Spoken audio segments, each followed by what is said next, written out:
bi ñu dugalee dossier bu nekk ñu koy xool pièce par pièce yenn ñu scanné ko moo tax mu jël temps di d'abord dénoncer li nga xam ni moo am fële ci conseil constitutionnel bi ndaxte yéen waru leen woon taxaw fii di interview kenn gis nañu ñu leen dàqee foofu effet insolite bi am parce que dama ñëw ba ci rond point bi taxaw di xaar kenn am benn document bi muy indil bi ma wàccee sama vitre oto policier bi ni kan Déthié ma ni ko wéy mu ni ma ni ko conseil constitutionnel mi ci koñ bi non mu ni ma xaaral ma ni ko xaar lan mu non damay woote jël téléphone am woote benn supérieur am pour may soogaa di mën a jàll et je n'ai pas compris pourquoi mu war woote son supérieur pour ma war a mën a jàll dugg ci koñ bi pour mën a déposer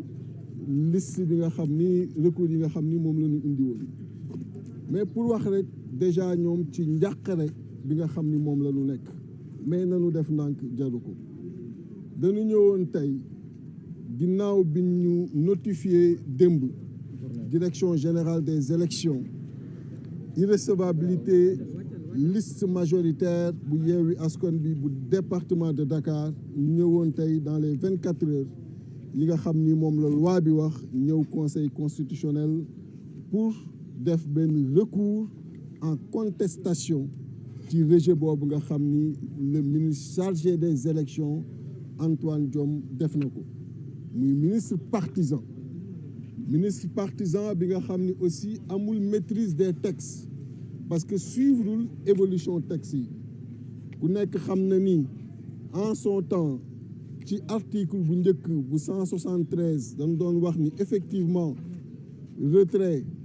ak substitution mënul woon am ci benn candidat mais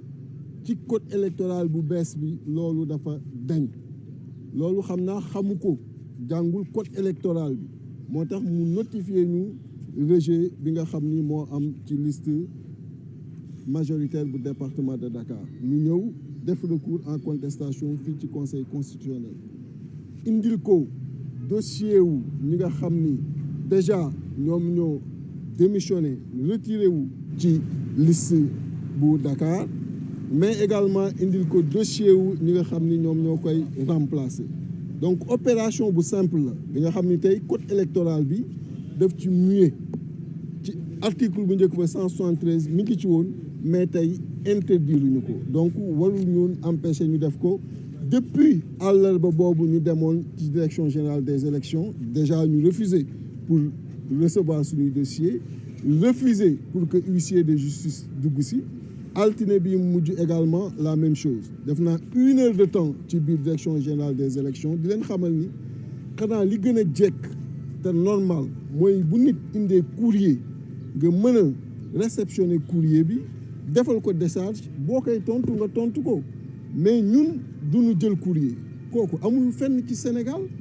même yéen bu ma ñëwee ci seen i biir télévision seen i biir quotidien et autres ni indil naa leen courrier daa ngeen ko jël après ngeen tontu ma waxuma la ak administration état nekkal fi adduna bi yëpp nekkal fi sénégalais yëpp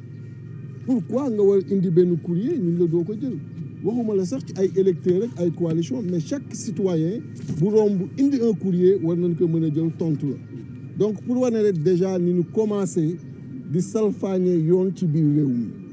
bi ñu defee loolu ñu ñëw kon indi dossier yëpp fii ci conseil constitutionnel jàpp nag ni xanaa pour une fois daanu compétent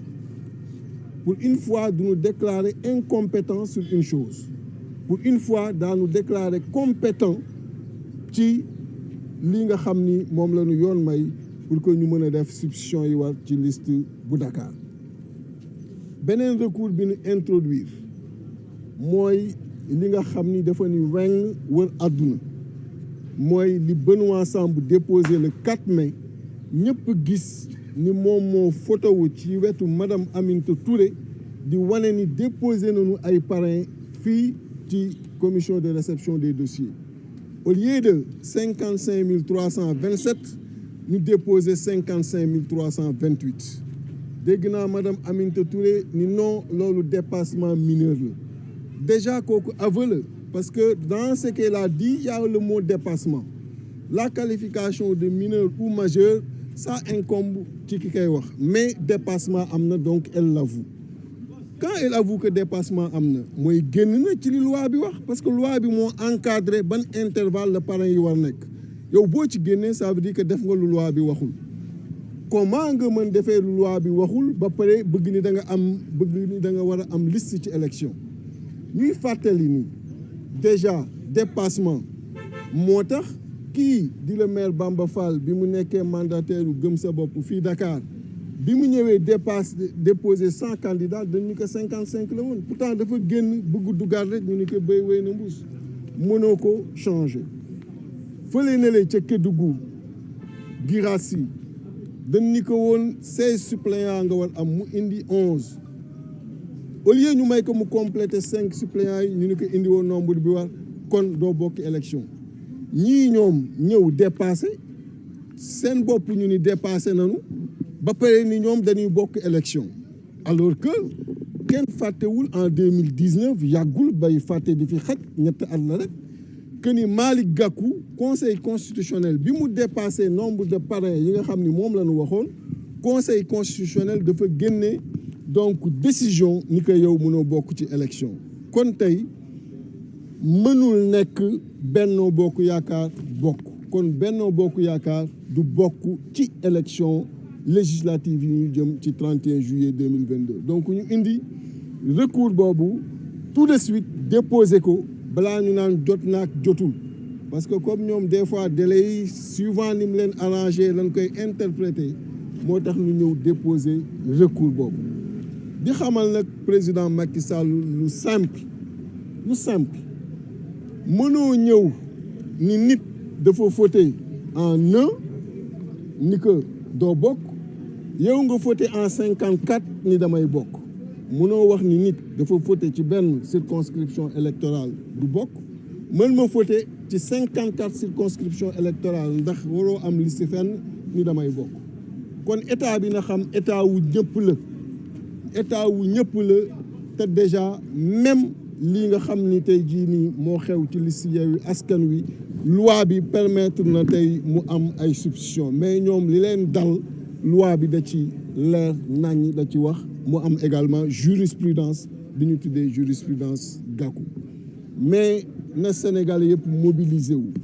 mobiliser wu pour que le président Macky Sall xam ni moomul Sénégal moomul réew mi ba tout temps muy def li ko arrangé tout temps muy jëm di fexe nu mu nasaxalee dynamique bi opposition bi nekk parce que depuis que ñu taxawal le plan bi boole wàllu ak Yewwi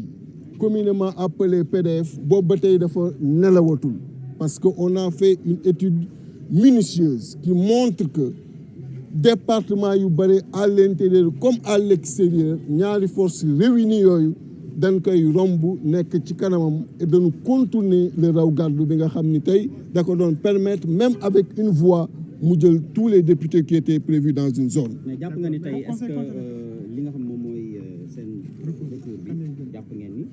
ici mu war a am dina leen favorable. bu fekkee droit rek lañu wax lan ngeen fas yéene bu fekkee droit lañu wax droit képp. yoon bi boole Sénégal yëpp bu fekkee yoon boobu lañu tari suñu liste moom day jàll mais ñoom seen liste du jàll loolu mooy yoon bi nga xam ni moom lañu jàngale ngeen jàng ko loolu la wax bu fekkee dañu tari yoonu Macky Sall le droit de Macky Sall loolu dañuy indi fitna ci réew mi parce que droit wu Macky Sall mooy li mu bëgg ak li ko arrangé ci jamono loolu lay tari donc tey jii conseil constitutionnel war na normalement ci fan yi ñu jëm génne décision am te mënul génne leneen lu dul yéen moom da ngeen war a bokk ci biir Dakar mais président Macky Sall ci 54 circonscriptions yëpp 46 départements à l'intérieur ak 8 à l'étranger mënul bokk parce que bi muy déposé respecté wul li loi wax jëm ci parrainage. bu génnewul décision boobu bu génnewul décision yu favorable du Yewwi mooy def Sénégal mooy def ak adduna bi mooy def parce que bu boobaa sunu démocratie lay jóg di ko fragiliser bu boobaa sunu ay institution la jóg di ko fragiliser bu boobaa sunu processus électoral la jóg di ko fragiliser du affaire Yewwi rek bu boobaa seen affaire la sunu affaire la affaire adduna bi la mënul wax ni tey il est le président de l'Union africaine naan mi ngi wër di jéem a régler ay conflits ailleurs di jóg di jéem a régler ay problèmes ailleurs alors que dans son propre pays du sax appliquer li droit di wax donc je pense que loolu sagalu ko sax moom ci boppam donc li wér mooy li yoon wax ñun danoo war a bokk mais moom warul bokk. loolu nag lanu war a def. am ay kàddu ñu yëkkati par rapport ak situation liste bi fii à Dakar ba sax ñenn ci ñoom daal di lay conforté yow par rapport ak say propos yi nga teniroon maanaam ci wàllu liste boobu tey fas yéene ngeen est-ce que gën a arrondir les angles pour ñeneen ñi nga xamante ni ñoo nekkoon les frustrés wala ñi nga xamante ni peut-être xëy na demoon nañ ba seen yaakaar tas ci Yewwi Askan Wi ngeen gën leen a regrouper. waaw xam nga li ma mën a wax ci loolu rek mooy ñun ñëpp ñoo bokk te Yewwi Askan Wi dañ ci liggéey ay weer ba def ko benn machine performante bi nga xam ni tey amul ku mën a jàkkaarloog ak moom ci biir Sénégal loolu mooy li wér ay ñu bare def ci seen coono def ci seen doole ba mu mel noonu mooy li wér am na ay divergence yu am mais ce qui est clair mooy dans les prochains jours dañ koy dépasser et je pense que ku nekk yaa ngi œuvrer jëm ci loolu li ci des nag jëm ci li amoon ci liste bi lu féete sama ginnaaw la ndaxte mënuñu nekk ci benn polémique bu inutile li am rek mooy man chaque fois bu ma leen di wax rek dëgg laay wax loolu la ma Sénégalais yi xamee te ca laay li ñu jàpp démb depuis démb mooy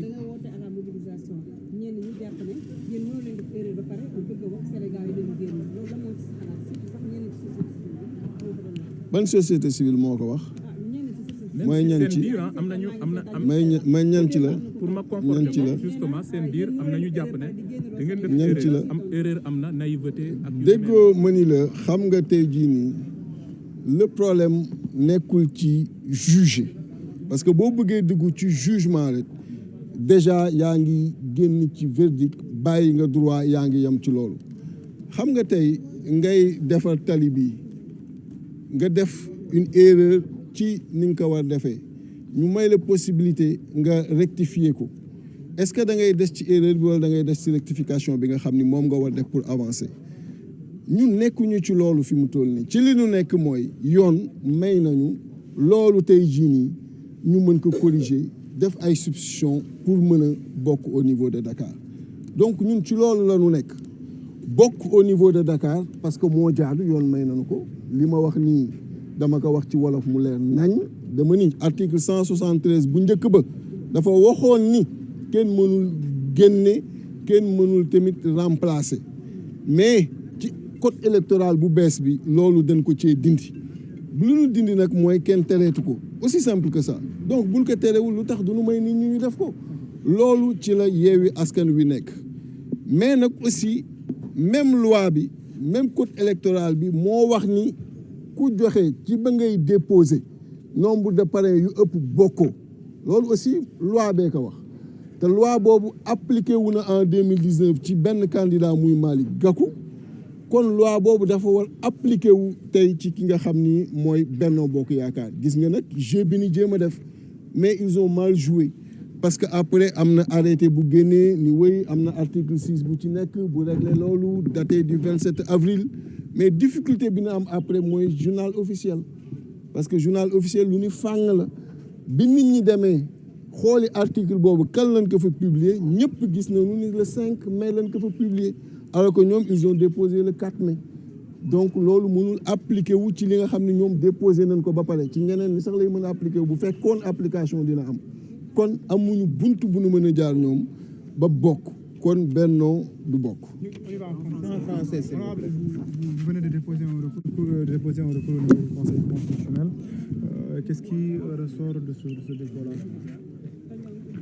Effectivement, nous étions venus aujourd'hui accompagnés du maire Palameng, Babacar Meng, maire de la commune de Hann Bel-Air, qui également a déposé un recours en sa qualité d'électeur, parce qu'il est possible pour tout Sénégalais électeur de déposer un recours en contestation de ce qui s'est passé avec l'excès de parrain noté lors du dépôt, cet excès de parrain de la coalition Benno Bokk Yakaar. Mais déjà, c'est une séance qui a pris plus de temps que prévu. et nous vous présentons toutes nos excuses parce que nous savons que vous êtes là depuis 11 heures. Mais quand on était au rond-point Washington, un fait insolite s'est passé parce que quand j'ai voulu savoir est-ce que c'était la rue qui menait vers le Conseil constitutionnel,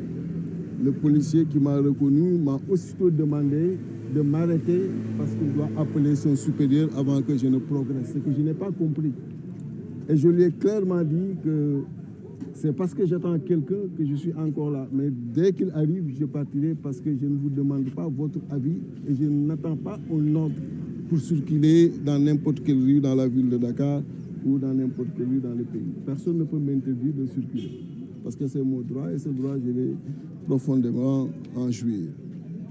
On était venu effectivement déposer 2 recours. Le premier, c'est un recours en contestation du rejet de la liste